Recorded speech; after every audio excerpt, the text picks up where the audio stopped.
SAW yang berbunyi, di dalam jasad seseorang manusia ada gumpalan darah. Kalau dia baik, maka akan baik semuanya, dia seperti rajanya. Dan kalau dia buruk, maka akan buruk semuanya. Itulah hati seseorang. Ulama membahas panjang lebar hadis ini, bahwasanya yang dimaksud dengan hadis ini adalah bagaimana hati yang diisi dengan dosa itu akan merusak seluruh anggota badannya. Seluruh anggota badannya. Jadi kalau misal ada satu saja penyakit hati, apa saja sifatnya, baik itu riya kah, iri dan dengki kah, apa saja, maka dipastikan itu akan merusak anggota tubuh dia. Artinya dari sisi penampilannya pun akan terganggu. Mukanya, paras wajahnya akan berubah. Orang yang biasa iri dan dengki, wajahnya beda dengan orang yang hatinya nggak ada penyakit iri dan dengki. Beda. Memang ada cahaya-cahaya keimanan di situ di wajahnya. Tentu ini bahasanya besar kalau saya ingin bahas juga hubungkan dengan masalah ibadah. Tapi kita cukupkan dengan masalah penyakit hati yang memang dari penyebab anggota tubuh seseorang selalu terjerumus dalam dosa. Efek besar sekali terhadap hati yang diisi dengan kemaksiatan itu akan berpengaruh kepada fisik dia, dari rambut sampai ke kaki. Subhanallah, pada saat ulama hadis dengan pekahnya menjelaskan kenapa Nabi SAW pada saat meninggal, mohon maaf ini kalau teman-teman yang punya uban, gitu kan? Tapi kita bicara tentang Nabi SAW. Nabi SAW waktu meninggal tidak memiliki uban.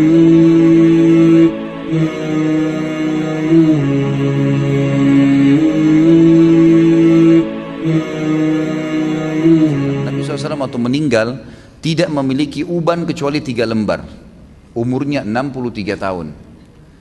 Ini mungkin kalau orang cuma baca sepintas, oh Nabi SAW memang tidak ada ubannya, tidak ada sesuatu yang penting bagi dia kalau dia tidak kaji lebih dalam. Tapi kalau kita kaji lebih dalam sebagaimana sebagian ulama hadis, mereka mengatakan apa sebabnya Nabi SAW tidak memiliki uban kecuali 3 lembar di umur 63 tahun. Sementara banyak manusia umur 30 tahun, 40 tahun sudah ubanan. Dan secara ilmiah terbukti uban itu datang karena banyaknya beban pikiran. Kalau tidak, maka ada kesalahan teknis dari penggunaan zat-zat ilmiah di rambutnya. Itu mungkin. Jadi kalau kayak sekarang gonta-ganti sampo mungkin atau apa saja itu juga bisa jadi pemicu. Tapi umumnya orang yang selalu beban pikirannya banyak, apalagi kalau berhubungan dengan penyakit hatinya, iri dan dengki, selalu hasut dengan orang, kok bisa ya dia dapat jabatan, kok bisa ya dia punya mobil, kok bisa ya dia punya istri seperti itu, suami seperti itu ubannya luar biasa tuh. Mohon maaf kalau yang punya uban ya, saya bukan menyinggung, tapi ini sebuah penelitian ilmiah. Kenapa Nabi SAW seperti itu keadaannya, gitu kan? Ternyata ada penelitian yang dihubungkan dengan teknologi sekarang, itu berhubungan sekali. Nabi SAW dikatakan dalam hadis Bukhari oleh Aisyah radhiyallahu anha, Nabi SAW tidak pernah marah, kecuali hukum Allah dilanggar. Kalau yang berhubungan dengan urusan dunia, nggak pernah beliau marah. Lebih banyak memaafkan. Sampai ada seorang sahabat datang mengatakannya, Rasulullah, saya punya kebun nih, pegawai saya banyak, sering buat salah. Yang kurma disortir salah sortirannya, yang diturunkan tunda waktunya, mestinya harus panen sekian banyak, ditunda besok dan seterusnya, banyak masalah nih. Berapa kali kami harus maafkan pegawai kami? Apa jawaban Nabi SAW? Maafkan mereka walaupun sampai 70 kali. Bukan keluarkan, pecat. Nabi SAW lebih lari kepada masalah memaafkan. Ternyata orang kalau lebih mendahulukan untuk sudahlah maafin, ya sudah ikhlaskan, semua berhubungan dengan masalah hatinya ini, itu berpengaruh kepada organ tubuh semuanya. Subhanallah, ketegangannya gitu kan, stres, semuanya itu akan hilang karena dia pelongkan. Dan saya sudah bilang ikhwah dan akhwat rahimakumullah, dalam agama kita kalau ada seseorang berbuat jahat dengan kita, jangan balas kejahatan dengan kejahatan. Nggak boleh orang gunjing kita balas dengan gunjing. Dia dosa, kita dosa. Dia dihukum, kita dihukum. Sementara saya sudah bahasakan sering di pertemuan kita, dosa itu pasti punya efek jera yang besar. Kalau kita mencuri 1 juta, hukumannya bukan Allah akan ambil 1 juta dari kita, tapi Allah akan buat kita masuk rumah sakit dibiayai 100 juta. Efek jera dari 1 juta yang dicuri. Sejam berbuat zina, Allah bisa menghukum dia dengan sebulan sakit. Mungkin dia sempat menendang seseorang karena dianggap dia punya power, atau seekor kucing yang jalan di jalanan karena menganggap iseng, kucing itu nggak ada apa-apanya, nggak bisa melawan saya, ditendang. Pastikan efek jerahnya, satu waktu dia jalan dengan sepatu bagus, jalanannya bagus, kakinya keseleo, 2 minggu sakit. Efek jerah dosa itu besar, gitu kan? Jadi jangan sampai kita menganggap orang buat dosa itu oke-oke saja. Atau antum pernah punya peluang berbuat dosa, misal satu waktu pernah peluang bisa berzina nih dengan seorang wanita yang antum sangat kagumi, atau seorang akhwat kita punya peluang berzina dengan seorang ikhwah yang dikenal dengan kagumi, lalu kemudian tidak jadi. Syaitan membisikkan kita, coba dulu saya zina aja ya, yang penting saya sudah zina dengan orang yang saya cintai, yang saya sukai, toh saya juga sekarang bisa taubat. Keliru. Karena taubat itu hanya membersihkan kita dari hukuman hari kiamat. Tapi di dunia harus ada pembersihan, tidak bisa tidak. Tidak ada dosa yang tidak punya efek jerah. Mesti ada, sekecil apapun. Tentu efek jerahnya itu sesuai dengan kadar perbuatan, tapi lebih berat daripada perbuatan dia. Dosa seperti segelas racun. 1 gelas racun ini sebenarnya secara medis bisa diobati dengan susu. Karena susu minuman yang steril, bisa mengobati racun yang masuk dalam tubuh. Tapi pertanyaannya, apakah 1 gelas racun bisa diobati dengan 1 gelas susu? Jawabannya tidak mungkin. Mungkin membutuhkan sampai 1000 gelas susu. Artinya efek jerahnya besar. Efek jerahnya besar. Maka kata kunci dalam hati seseorang. Makanya kata para ulama, bisikan syaitan agar seseorang terjerumus dalam dosa dimulai dalam hatinya. Selalu hati yang terbisik, bukan di kuping kita, bukan di luar, di dalam hati. Tuh lihat tuh begitu tuh coba aja, tuh nggak apa-apa. Dalam hati bisikannya. Dan kalau kita tahan juga dalam hati, maka tidak akan ada masalah. Jadi hati ini memang betul-betul raja nih, kata para ulama. Nabi SAW pernah kedatangan seorang laki-laki dalam hadis Bukhari, ya Rasulullah, wasiatkan saya. Nabi SAW tahu orang ini emosional. Kata Nabi, jangan kamu marah. Marah itu penyakit hati loh ya, di hati. Tapi dia teraplikasikan nanti dengan gerakan tangan, ekspresi wajah. Tapi dia dari hati tuh. Nabi SAW ingatkan, jangan kau marah, hatimu tidak boleh. Apalagi ya Rasulullah, jangan kamu marah. Apalagi ya Rasulullah, jangan kamu marah. Nabi SAW, kata para ulama hadis, seringkali memberikan nasihat sahabat sesuai dengan keadaan yang sedang dihadapi oleh orang itu. Jadi makanya kita pun sebagai umat Nabi SAW tidak mengambil hukum spontan dari sebuah hadis, karena itu per kasus di zaman Nabi SAW, gitu kan? Jadi bisa saja sahabat ini pernah seperti ada sahabat yang datang mengatakan, ya Rasulullah, anak muda nih, dalam hadis Bukhari juga, saya siap tinggalkan semua dosa, semua yang Allah larang saya tinggalkan, semua yang Anda larang saya tinggalkan, kecuali 1, izinkan saya berzina. Ini kasus lain lagi. Kata Nabi SAW, apa kau ridha kalau ibumu dizinai? Dia bilang tidak. Saudarimu? Tidak. Istrimu? Tidak. Tantemu? Tidak. Anakmu? Tidak. Lalu kenapa kau ridha untuk dilakukan pada orang lain? Di sini Nabi SAW mengobati keadaan para sahabat yang sedang bertanya sesuai dengan kasus yang sedang dihadapin, gitu kan? Ini poin lainnya. Kita kembali kepada poin bahasan kita. Bagaimana Nabi SAW tidak tadi sampai beruban, kecuali hanya 3 lembar di umur 63 tahun, karena luar biasa dalam pengontrolan hati beliau. Tidak mudah marah kecuali hukum Allah. Lebih banyak memaafkan, gitu kan? Dan saya sudah bilang tadi, ikhwan dan akhwat sekalian, ingat, jangan keburukan dibalas dengan keburukan. Orang fitnah, biarin dia fitnah sampai dia capek. Jangan dibalas dengan fitnah. Lalu apa yang saya harus lakukan, Ustadz? Maafkan. Masa sih Ustadz? Maafkan. Enak benar dia Ustadz? Maafkan. Nggak ada kata lain, jawabannya cuma itu. Maafin. Baik, Lalu dia bagaimana? Sudah enak-enak berbuat fitnah saya, sebarin saya. Allah ada. Allah subhanahu wa ta'ala itu kita yakini sebagai orang beriman, Sami', maha mendengar, Basir, maha melihat, Alim, maha mengetahui. Gak usah khawatir. Hukum yang telah Allah turunkan, setiap orang yang berbuat dosa pada Allah, dia kalau tobat Allah ampuni. Tapi kalau dosa berhubungan dengan hak makhluk, manusia, maka dia harus tobat kepada Allah dan meminta maaf kepada manusia yang dia buat salah. Gunjing, fitnah, mencuri, merusak nama baik. Jadi kalau kita begitu difitnah, langsung awalnya kita maafin, udah deh saya maafin. Allah mengatakan wal'afina anin nas, hati kita steril kembali tuh.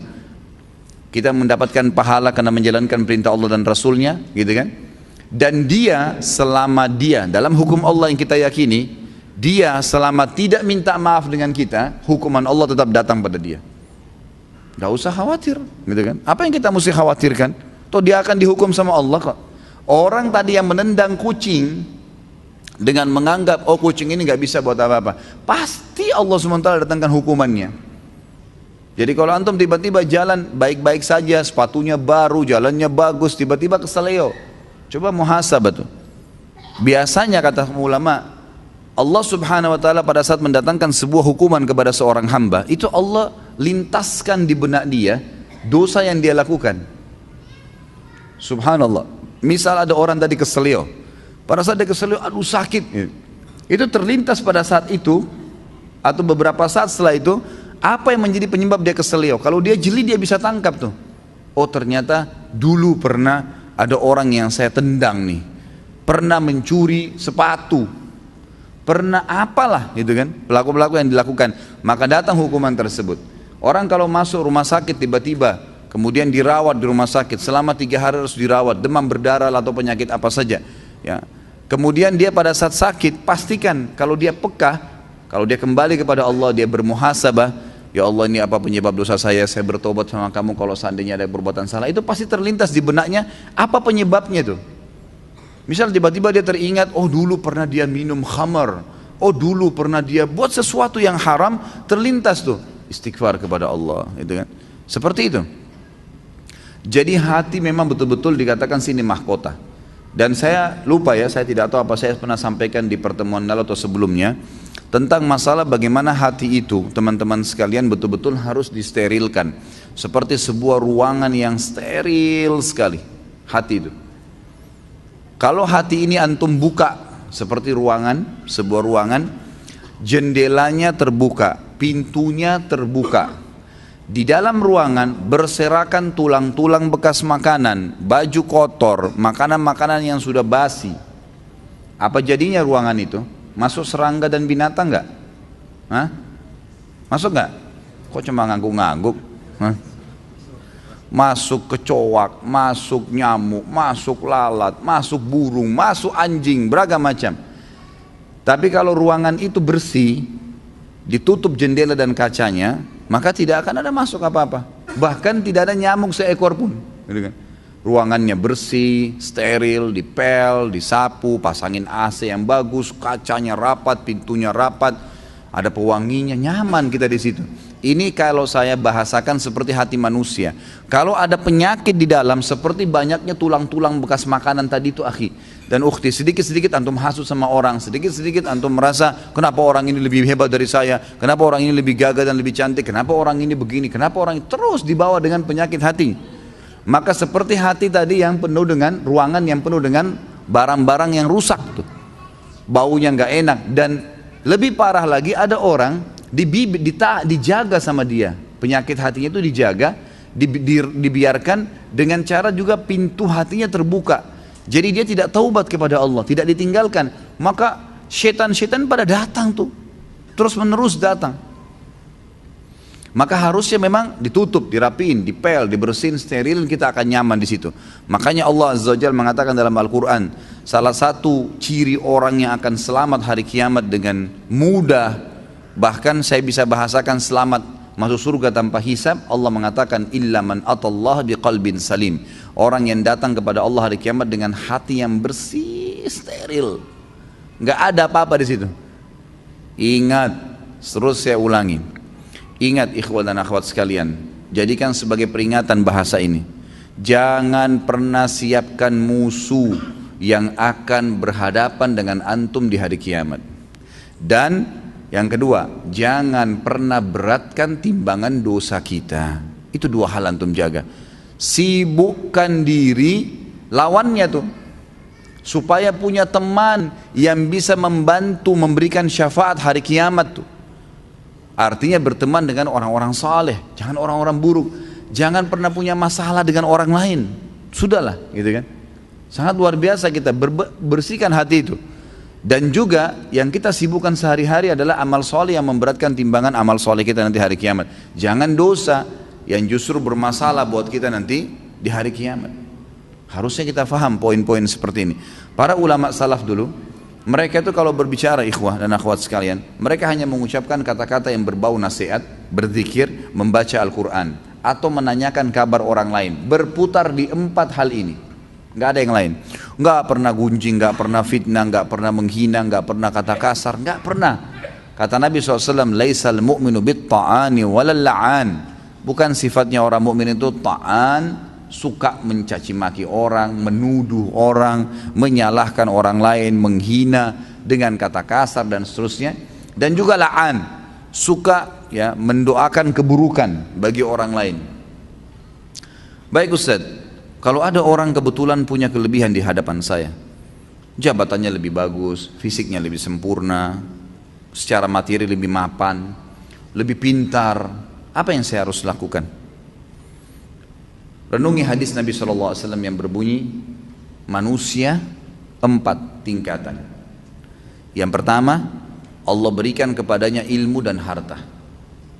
Luar biasa, sudah cerdas, gagah, pinter, gitu kan? Kemudian kaya raya.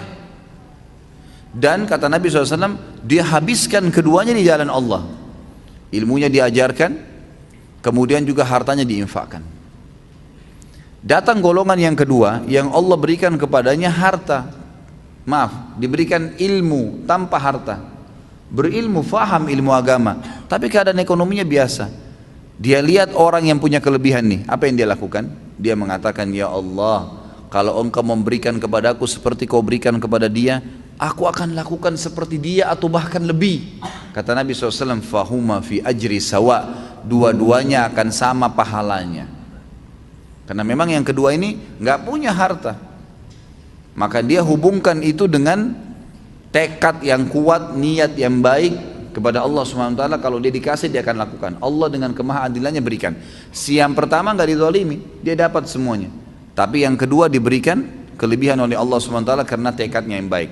Golongan ketiga, orang yang Allah berikan kepadanya harta tanpa ilmu, nggak ada ilmunya, kaya raya tapi luar biasa, cuma nggak tahu mana halal mana haram, nggak pernah tahu masalah urusan akhirat, ada surga dan neraka, nggak pernah berpikir kalau mati di alam barzah nanti akan ada masalah kalau dia banyak dosa. Diberikan, dia habiskan hartanya di jalan kemaksiatan kepada Allah, bangun diskotik, bar, sibuk dengan itu. Kemudian datang golongan keempat, ini yang luar biasa ya. Kejahilan yang luar biasa. Jangan jadi golongan ketiga aja, nggak boleh, apalagi golongan keempat. Orang yang tidak dikasih ilmu, nggak dikasih harta, miskin, ya kan gitu. Dan juga tidak ada, bodoh, nggak ada ilmunya. Yang dia jadikan tolak ukur bukan golongan pertama sama kedua, tapi golongan ketiga. Orang kaya raya yang bangun hotel sana sini banyak kemaksiatannya, diskotik dan seterusnya. Orang-orang yang banyak tiap hari bermaksiat kepada Allah SWT. Lalu dia bilang, kalau saya punya harta seperti dia, saya akan buat yang sama. Maka kata Nabi SAW, fahuma fi wazri sawa. Ini orang ini sama-sama dosanya. Rugi nggak kira-kira? Udah miskin di pinggir jalan, rumahnya sudah gubuk, nggak ada ilmunya, bodoh. Kemudian di sebelah gubuknya ada orang bangun hotel atau diskotik, keluar pakai mobil Mercy, tiap hari mabuk, berzina, gonta-ganti pasangan. Lalu dia bilang, coba saya kaya seperti dia, saya akan buat sama. Lalu kita yang di gubuk itu sudah susah hidupnya, dikasih dosa yang sama dengan dia, kita nggak lakukan, padahal tekadnya maunya seperti itu. Maka ini kata Nabi SAW, fahuma fi wazri sawa, ini sama dosanya. Jadi selalu jadi tolok ukur orang yang berprestasi dan baik. Allah berikan kebaikan-kebaikan padanya, lalu dia habiskan di jalan Allah. Yang kedua yang kita harus lakukan, berdoa kepada Allah Subhanahu. Tadi bertekad ya, yang pertama. Yang kedua kita berdoa. Saya bilang begini ikhwan dan akhwat sekalian, kalau ada orang yang Allah berikan kelebihan, apapun kelebihan yang kita tahu itu, ilmu kah, materi kah, ya, kelebihan fisik lah, apa saja. Maka saya bilang, misal ada teman saya Ustadz ganteng, ada teman saya cantik, ada teman saya pintar, ada teman saya kaya. Apa yang saya harus lakukan? Bertekad melakukan perbuatan seperti apa yang dia lakukan kalau positif di jalan Allah. Dia bersedekah, kita juga bertekad seperti itu. Dia lakukan apa saja, memang kita tidak punya kemampuan untuk melakukannya, maka kita tekadkan untuk itu, diniatkan dan dilakukan. Kalau betul-betul tekad ya, niat yang diikuti dengan tekad. Jadi kalau betul-betul ada harta memang dia akan keluarkan. Yang kedua, mendoakan dia, ini yang jadi saksi bahasan nih, memperbaiki hati kita. Mendoakan dia agar Allah tambahkan kelebihan itu. Ada orang gagah dan cantik, semoga ya Allah engkau berikan dia lebih baik daripada itu. Lebih sudah kaya, ya Allah berkahi rezekinya. Kalau dia sudah pintar, ya Allah berikan kepintaran tambahan. Loh kok bisa Ustaz? Dia udah kaya kok, dia udah gagah, dia udah cantik, dia udah pintar, ngapain saya doakan lagi? Dengarkan hadis Nabi SAW, hadis sahih riwayat Imam Muslim. Kata Nabi SAW, siapapun mendoakan saudaranya Muslim, maka di atas kepalanya malaikat berkata, walaka mithluhu walaka mithluhu, kau akan dapat sama, kau akan dapat sama. Artinya kita bilang, ya Allah berikan dia kekayaan, sebenarnya kita sedang mendoakan diri kita sendiri, dan doa ini diaminkan oleh malaikat yang langsung berhubungan dengan Allah Azza wa Jalla. Artinya kita kalau lihat orang kaya, ya Allah berkahi ya Allah, kita sedang minta diberikan kekayaan, tambahkan kekayaan dia, kita minta tuh. Dan juga kata para ulama, dengan doa ini kalau Allah ijabah, maka selama mulai detik itu, selama dia ya, diberkahi hartanya lebih banyak, semenjak itu semua pengeluaran dia yang berbau pahala kita panen pahalanya, karena kita mendoakan. Jadi ada keterlibatan pahala ke dia, ada doa untuk kita pribadi. Itu kan luar biasa itu. Dan ini semua ujung-ujungnya sebenarnya untuk mensterilkan hati seseorang. Ya kan, otomatis kita jadi tidak hasu sama orang. Oh ternyata dia punya kelebihan, ya Allah sudah kasih, ya Allah berikan saya seperti dia, atau berkahi dia, gitu kan, nggak masalah.